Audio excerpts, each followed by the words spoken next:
Boa noite, irmãos. Mais uma terça, de oportunidade de estudo.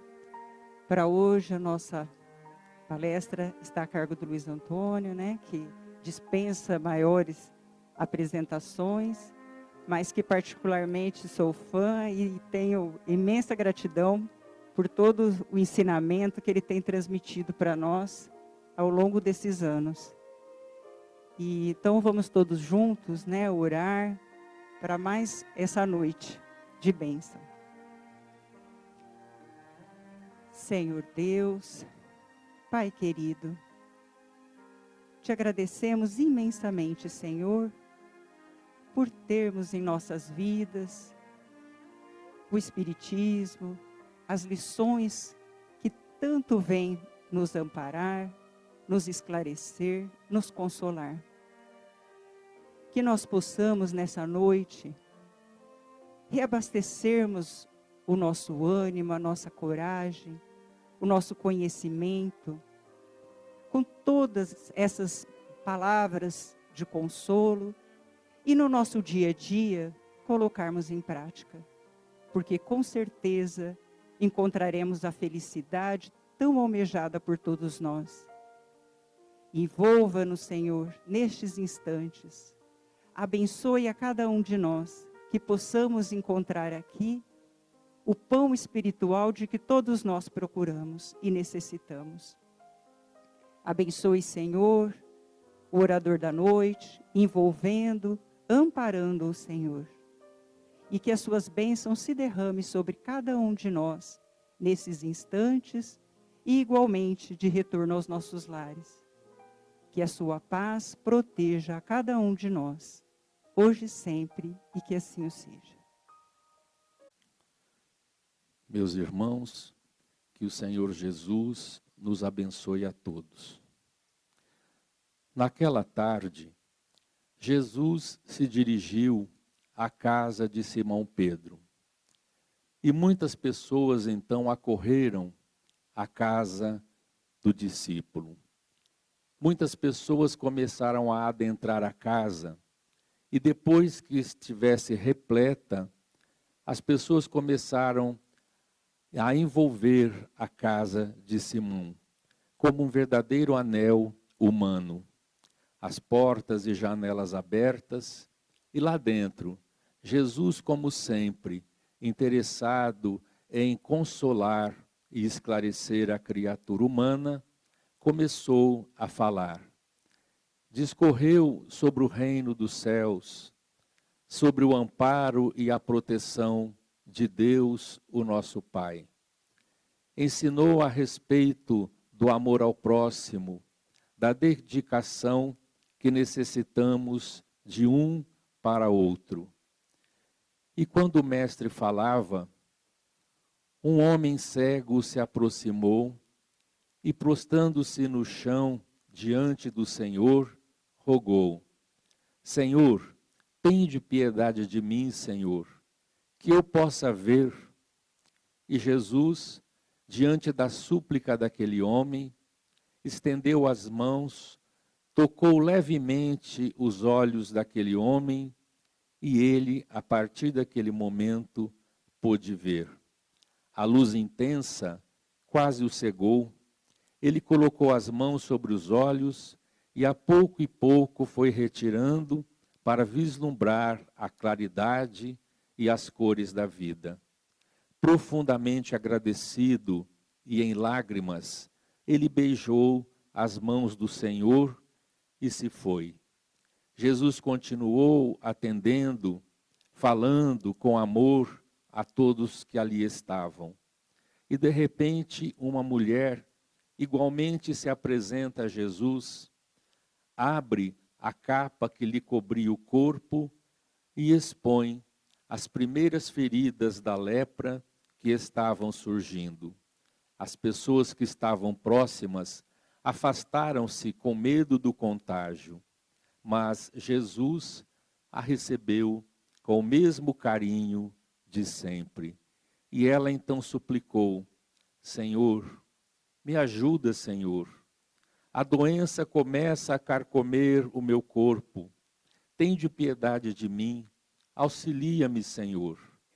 E Jesus, vendo a mulher em lágrimas, solicitando, rogando o seu amor, aproximou-se dela, estendeu as mãos, colocou sobre a cabeça daquela mulher e com 2 palavras apenas, ele magnetizou aquela senhora.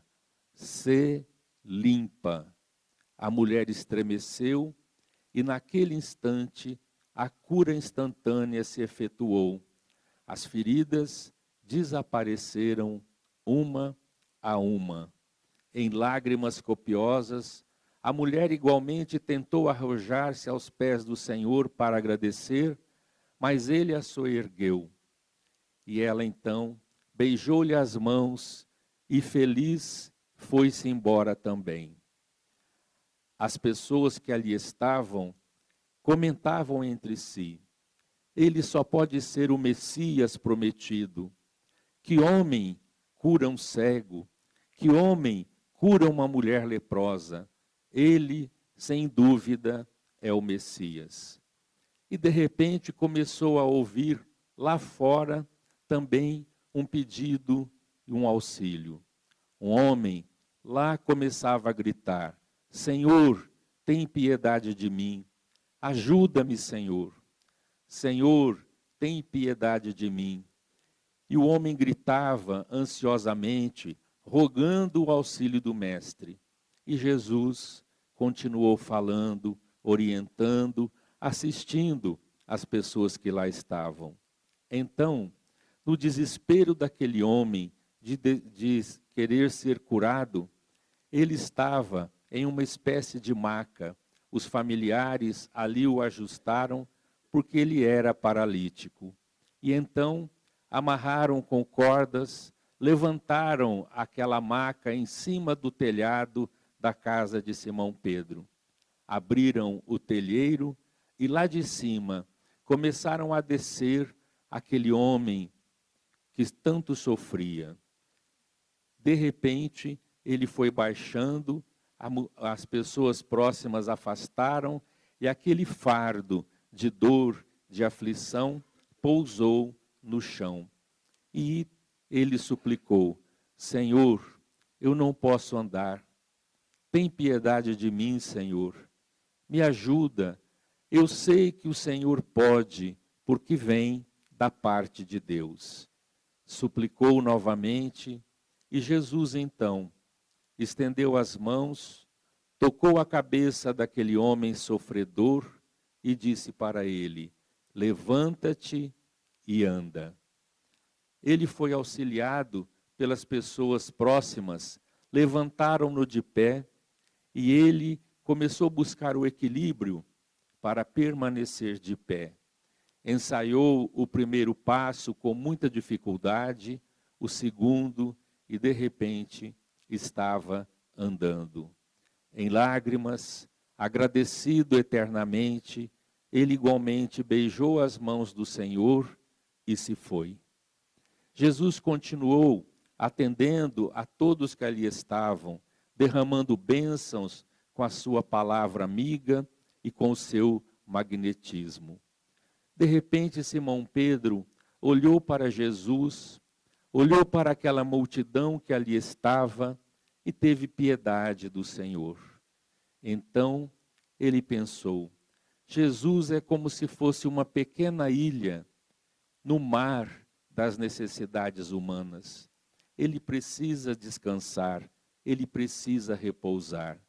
Então Simão Pedro começou a dispensar as pessoas que estavam em sua casa. Agradecia a presença, mas dizia que agora o mestre necessitava de repouso. E foi então as pessoas, uma a uma, se retirando da casa do discípulo. Jesus permaneceu sereno, tranquilo. Passaram-se algumas horas e o mestre desejou sair, buscar as paisagens e acerenar o coração. Simão o acompanhou. Caminharam um pouco e à sombra de uma grande árvore sentaram-se na raiz. E ali Jesus começou a olhar as paisagens de volta, o mar da Galileia, e seus olhos pousaram no infinito e ele permaneceu em um grande silêncio. Simão, respeitando o silêncio do mestre, também se aquietou. Mas depois de alguns minutos, ele volta-se para Jesus e vai falar das bênçãos daquele dia. Mas quando ele olha para o mestre, ele percebe que 2 lágrimas desciam sobre a face do Senhor. E então Pedro sorriu e disse: Ah, Senhor, choras de tanta alegria pelas bênçãos que colhemos hoje. E Jesus lhe disse: Não, Simão, choro de tristeza e comiseração. Mas, Senhor, foram tantas bênçãos, não te recordas? O homem cego foi curado, a mulher leprosa igualmente recebeu o teu auxílio, o homem paralítico que lutou e lutou para conseguir o teu amparo, que desceu do telheiro da minha casa, foi curado, Senhor. E o mestre disse: Ah, Simão, tu não podes ver o que eu vejo agora. Tu te referes ao homem cego. Eu posso vê-lo.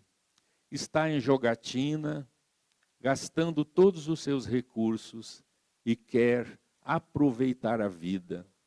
Quanto tempo esteve cego? Então, ele diz que vai aproveitar a existência o máximo e se entrega aos desregramentos e aos excessos. Tu te referes à mulher leprosa? Eu igualmente posso vê-la. Ela dança agora sobre uma mesa, ao som de uma música estridente. Bebe canecas e canecas de vinho e afirma que quer viver a vida agora, porque está curada. Tu te referes igualmente àquele homem paralítico. Eu posso vê-lo. Está fazendo planos de vingança. Quer se vingar de todos aqueles que, enquanto ele era paralítico, não lhes atendia às exigências. Ele deseja e quer vingança. Jesus silenciou, e agora as lágrimas desciam na face do discípulo. E naquele instante Pedro entendeu que ainda demoraria muito e muito tempo para que o reino dos céus se instalasse no coração dos homens. Deixemos essa paisagem e acompanhemos Jesus agora em outra região. Ele segue com os discípulos, está em peregrinação de cidade em cidade, divulgando a boa nova.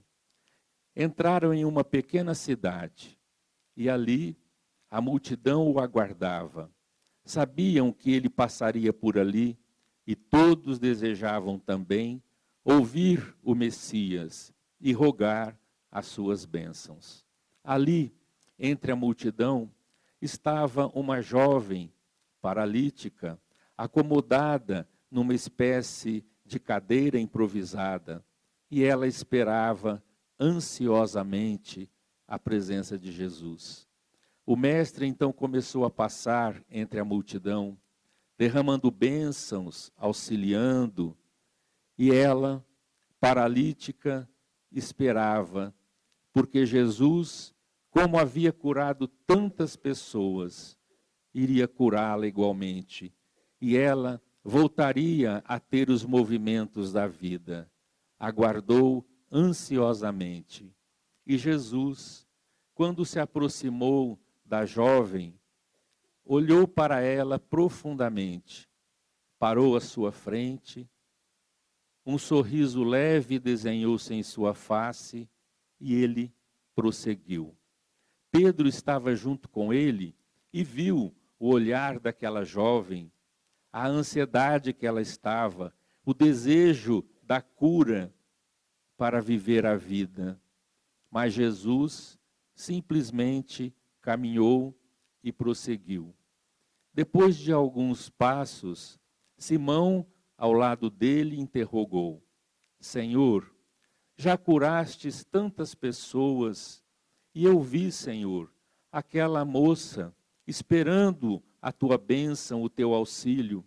Vi o brilho do seu olhar, olhar de esperança, de confiança, de fé. Por que, Senhor, não curaste aquela jovem? E o mestre lhe disse: Simão, cada coisa tem o seu tempo. E silenciou. Simão, naquele instante, não compreendeu bem o que Jesus dissera, mas prosseguiu junto dele. Passou algum tempo e Pedro, em pequena viagem para resolver problemas familiares, passou novamente por aquela pequena cidade.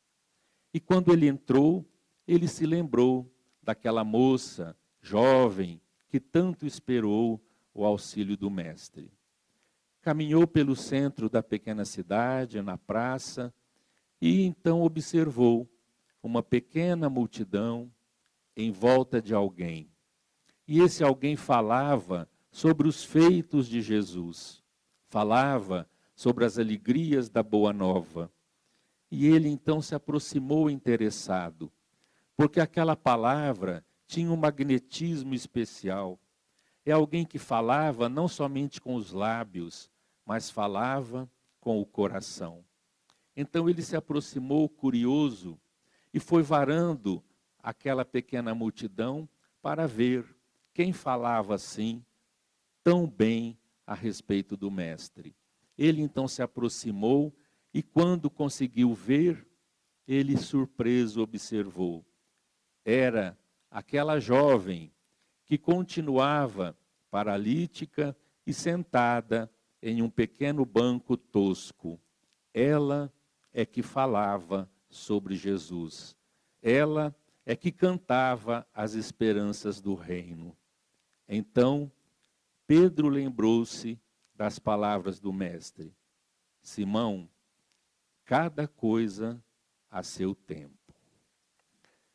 Quando nós ouvimos esses dois apontamentos evangélicos, escritos pelo espírito Humberto de Campos, através da psicografia de Chico Xavier, nós começamos a pensar que existem dois tipos de cura. A cura material, a cura física e a cura espiritual. São estados diferentes uma da outra. A cura material, ela pode acontecer, mas ela acontece de fora para dentro. E isso não quer dizer que possa existir também renovação da criatura e cura espiritual. Nós nos recordamos daquelas 3 pessoas que receberam as bênçãos de Jesus, mas que depois de curadas foram viver a vida de maneira dissoluta. Receberam o benefício, mas, embora tivessem curados, permaneceram doentes da alma. E nos lembramos da jovem paralítica que não recebeu a cura material, mas que curou-se espiritualmente falando. Embora continuasse paralítica, ela compreendeu o ensino do mestre e estava curada espiritualmente. A cura material pode acontecer, entretanto, não é garantia de que vamos permanecer intactos, sem nenhum problema, sem nenhuma dificuldade física. E quando acontece, geralmente não sabemos agradecer. Geralmente não sabemos valorizar a bênção recebida. Eu me recordo de uma visita que eu fiz a um senhor de nome João. O João está praticamente há mais de 20 anos em um leito de dor. E conversando, visitando, participando ali alguns momentos da presença do João, era realmente maravilhoso observar a sua conduta. Um homem alegre, tranquilo, sereno, de olhar brilhante, que não reclamava da situação que estava, que simplesmente compreendia e, acima de tudo, aceitava. Por isso, a aceitação é o princípio da cura. O João aceitou a injunção dolorosa, a luta que ele vivia, e estava bem. Mas me recordo também da visita de uma outra senhora, que vivia também uma enfermidade, e ela mostrava-se totalmente diferente do João. Estava brava, infeliz, lamentava, se queixava, estava brigada com Deus e brigada com a vida, e não aceitava a situação que ela vivia. Então é muito curioso, porque geralmente a cura do corpo físico deveria nos levar para um estado espiritual favorável, de fé e de confiança. Mas nem todas as pessoas que se curam materialmente falando conseguem renovação espiritual. Depois da cura, continuam sendo as mesmas pessoas. Eu vou pedir licença para lembrar um acontecimento da minha adolescência. Eu devia ter uns 15 anos de idade. E de repente eu comecei a sentir uma dor muito forte na barriga e uma febre intensa começou. A febre aumentava, aumentava, e minha mãe e meu pai, vendo que eu tremia e me debatia de tanta febre, correram comigo para o hospital. E lá, apertando o abdômen, percebeu que a dor era do lado direito, mediram a temperatura interna e descobriram que era apendicite e que o caso era grave e que precisava uma cirurgia imediatamente. Eu lá estava e ouvi que a cirurgia era logo e começaram a me preparar, a raspar a minha barriga e isso e aquilo, e de repente eu estava na cama e me levando para o centro cirúrgico e eu não acreditava no que estava acontecendo comigo, não acreditava naquela situação. E fui apreensivo e então, enquanto me conduziam para o centro cirúrgico, eu orei. Orei e pedi a todos os espíritos que eu conheço. Meu amigo espiritual, meu anjo protetor, Dr. Bezerra de Menezes, Eurípides Barçanufo, irmã Sheila, e comecei a pedir, né? Pedi para todo mundo, né? Eu quase pedi para a Joana d'Arc todo o seu batalhão, né? Pedindo auxílio. E eu prometia, dizendo, se tudo sair certo, eu vou ser uma pessoa melhor, eu vou ser um bom filho, porque eu não tenho sido um bom filho, eu vou ajudar meus pais, eu vou compreender meus irmãos, isso, aquilo outro. Eu prometi muitas coisas. Depois da cirurgia, eu vi que estava tudo bem, e aí eu fiquei feliz e comecei a pensar em tudo que eu tinha prometido. E logo alguns dias que saí do hospital, fui para casa, e geralmente homem é mole, não é? Eu me sentia todo, né, doído, e precisava da ajuda, precisava de alguém que me desse água, né? Aquela coisa toda, aqueles cuidados, o tempo foi passando um tempo, foi passando o tempo, e de repente eu percebi que eu voltei a ser a mesma pessoa. O mesmo jovem intransigente, que não sabia compreender os irmãos, não é? Que não entendia o socorro e o amparo dos meus pais, e voltei a ser a mesma criatura. Então a cura espiritual nem sempre resolve os nossos problemas, já que nós somos espíritos e não somos o corpo físico. Por isso Jesus disse que veio para os enfermos, mas ele não se referia aos enfermos do corpo, ele se referia aos enfermos da alma, porque havendo a cura espiritual, não importa se consegue a cura material ou se não consegue. quando cura-se espiritualmente, qualquer situação da vida é um aprendizado. Retira-se uma lição preciosa. Mas alguém poderia dizer, mas todos esses exemplos que Humberto de Campos nos apresenta são coisas do passado, não é? Será que é possível alguém viver assim, curando-se espiritualmente? E eu vou lembrar um acontecimento envolvendo um jornalista americano de nome Mitch Albom e o professor que ele teve na universidade, o professor Morris. O professor era alguém muito ativo, que amava o que fazia. E por isso estava sempre alegre, feliz e convivia muito bem com todos os seus alunos. Mas Mitch se lembrou dele porque ouviu a notícia de que o professor havia deixado as aulas da universidade porque estava muito e muito enfermo, com uma enfermidade que não haveria cura.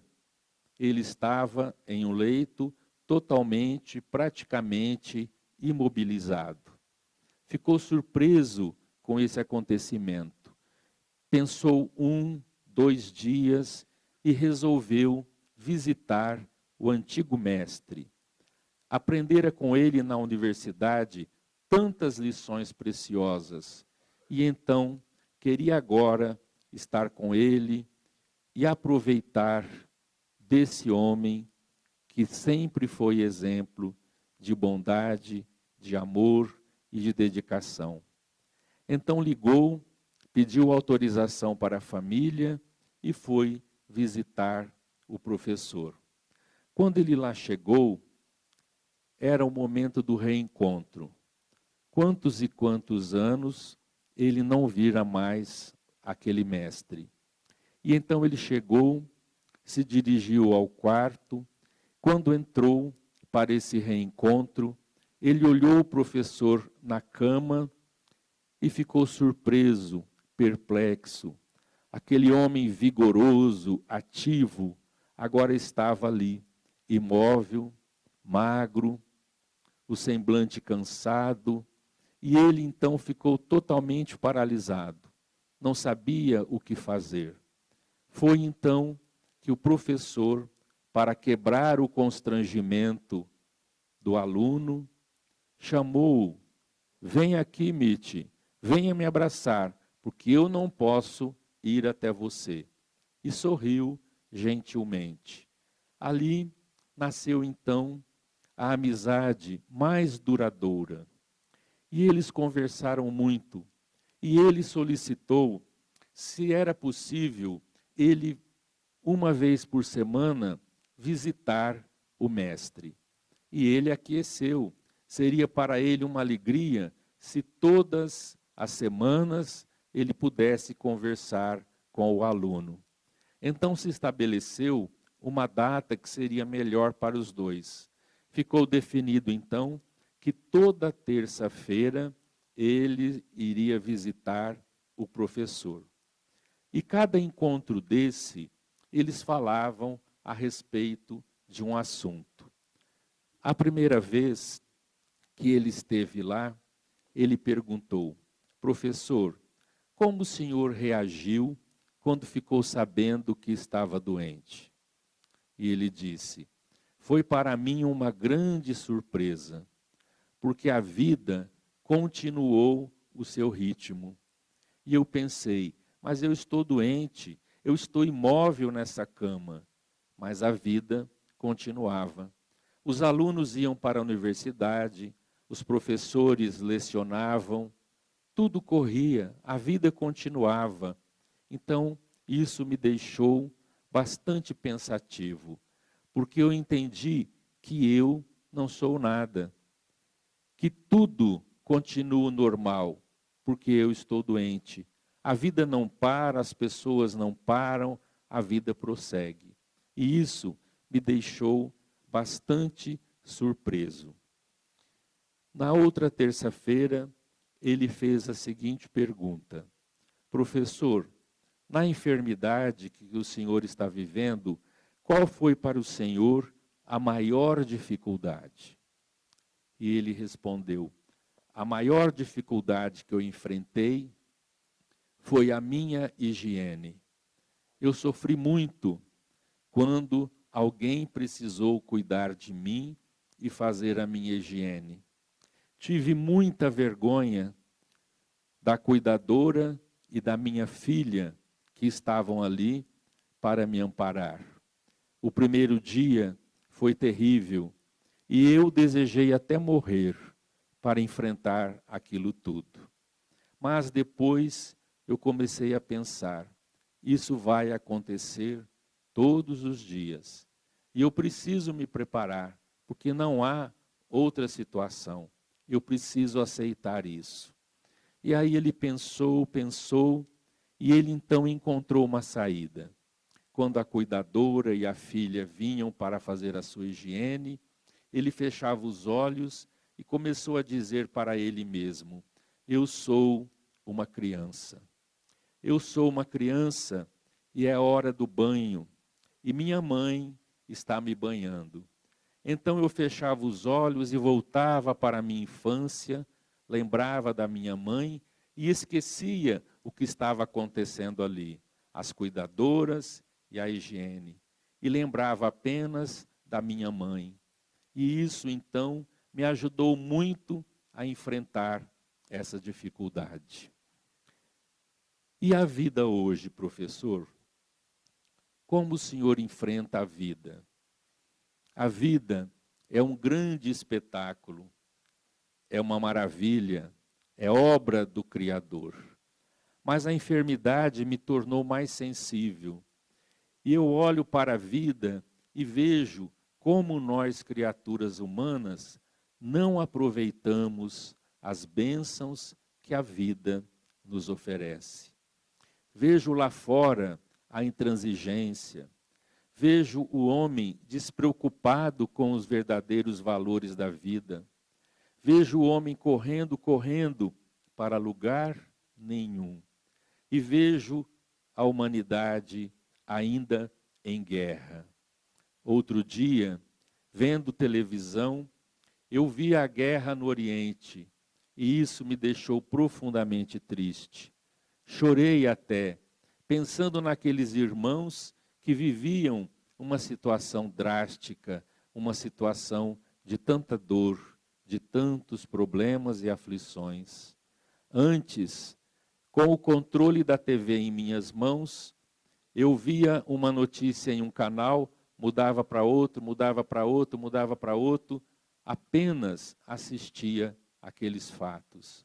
Hoje, quando eu olho para a TV e vejo esses acontecimentos da vida, eu penso em Deus e rogo a Ele o benefício à criatura humana. Professor, o senhor tem tristeza? E ele respondeu: só um pouquinho. Mas depois eu me esforço para sair desse estado de tristeza e voltar à alegria e à bênção da vida. Porque eu penso nas coisas que ainda eu tenho, a família, os cuidados, os amigos. Eu fico feliz, por exemplo, aguardando a sua presença, porque nós somos terça-feirinos. Toda terça nós aqui estamos juntos. Então, se eu sinto um pouco de tristeza, logo eu penso em você. E penso que terça-feira você vai estar comigo. Professor, foi uma pergunta muito interessante, eu achei. Ele perguntou: professor, do que o senhor se arrepende? Depois da enfermidade, vivendo essa situação de dor, do que o senhor se arrepende na vida? E ele respondeu: eu me arrependo de ter dançado pouco. Eu devia ter dançado mais. E eu me arrependo de ter amado pouco. Eu devia ter amado mais. Hoje eu volto para o meu passado e vejo quantas oportunidades passaram E eu perdi essas oportunidades, porque eu podia ter amado e estado mais com aqueles próximos a mim. Professor, e como o senhor vê a morte? Como o senhor considera a morte? A morte é um prolongamento da vida. Hoje, aqui deitado, muitas vezes eu refleti sobre a vida e sobre a morte. E eu pensei que a vida é um plano divino, que a vida não é um acaso, obra do acaso. Tem que haver um sentido para a nossa existência, porque o homem nasce, cresce, desenvolve-se, trabalha, envelhece. Tem que haver um sentido para outro. A morte não pode ser o fim. Eu, passando por essa experiência, a enfermidade prolongada, não é por acaso. Tem que haver, no fundo disso, um aprendizado, um ensinamento que a vida está me oferecendo. E eles continuaram toda terça-feira se encontrando. Até que o telefone tocou, ele foi atender e a filha do professor estava avisando que o velho amigo havia morrido. Ele sentiu muito, visitou o velório, lembrou-se do professor e toda essa conversa, essas perguntas, essas respostas, ele pensou que não deveria ficar somente para ele, que ele precisava levar a outros corações as lições que ele recebeu. E ele escreveu um livro que tem por título A Última Grande Lição. Ele narra a conversa que ele teve com o professor, as lições que ele recebeu, e diz que agora, no fim da vida, o professor havia lhe dado a última e grande lição. E com tudo isso, ele estava vendo agora a vida de maneira diferente, olhando a vida de maneira mais ampla, não curvando o rosto para a terra, mas erguendo os olhos para o céu, para o infinito, com esperança e na certeza de que o amor divino envolve a todos nós. Nós, meus amigos, precisamos dessa lição para que nós possamos repensar a nossa vida, para que nós venhamos a nos queixar menos da nossa existência, para que nós possamos valorizar mais e mais as bênçãos que a vida tem nos concedido. Por isso nós rogamos a Jesus que a reflexão desta noite possa nos fortalecer na fé, na compreensão e, sobretudo, na confiança em Deus, desenvolvendo a fé que é semente divina e que está dentro de nós. Que Ele nos abençoe e nos dê sempre a sua paz.